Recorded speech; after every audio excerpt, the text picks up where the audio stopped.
మనం నమ్మిన దేవుడు సర్వశక్తిమంతుడు అనే నమ్మకం బలంగా ఉంటే మనం దేనికి భయపడం. ఎందుకు?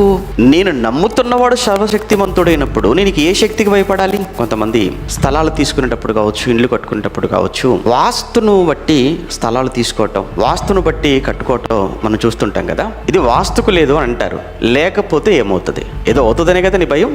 ఏదో అవుతాను భయపడుతున్నావు. దేనికి భయపడుతున్నావు? వాస్తుకు భయపడుతున్నావు. అంటే వాస్తులో శక్తి ఉందనా? నువ్వు నమ్మిన ఆయన దేవుల్లో శక్తి ఉందనా? అంటే నువ్వు నమ్మిన దేవుల్లో శక్తి లేదు. ఎందులో ఉంది శక్తి? వాస్తులో ఉందన్నమాట. రోడ్డు మీద నడుచుకుంటూ వెళ్ళిపోతున్నావు, సరిగ్గా 3 రోడ్లు వచ్చాయి. మిరపకాయ కనబడింది, భయపడతారా? భయపడరా? భయపడిపోతారు. కొబ్బరికాయ కనబడింది, కోడిగుడు కనబడింది, పర్లేలే అనుకుంటారా? లేదు, సడన్గా ఆగిపోతాం.